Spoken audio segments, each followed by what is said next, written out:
Hello everyone, welcome back to the channel. In this video I'm going to walk you through how to make digital magazine in Canva. So creating a digital magazine in Canva is a fun and a creative process, and in this video I'm going to give you a step-to-step guide to help you get started. So the first thing you have to do is to sign up or log into your account.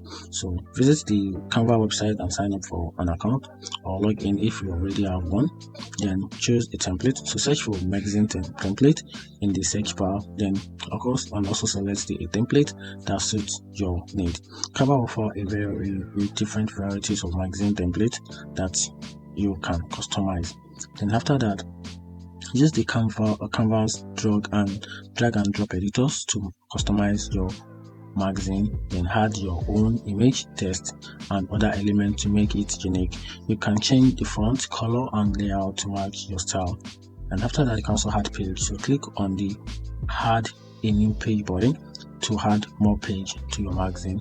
Also, you can duplicate existing page or create a new one from scratch.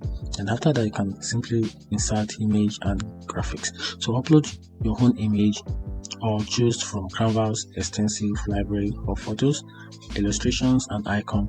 Drag and drop them into your magazine layout.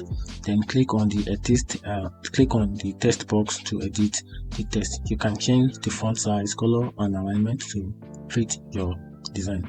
And after that, you have to preview your magazine. So before finalizing, preview your magazine to see how it looks. Make any necessary adjustment to ensure everything is perfect. Then after that, you can now download and share. Once you are satisfied with your design, click on the download button to save your magazine as a PDF or other file format. You can also share it directly from Canva via your email or social media handle. And that's it. That's a simple guide or a step-to-step guide on how to make digital magazine in Canva. Find this video helpful, turn on the notification button and follow for more content like this. Thank you.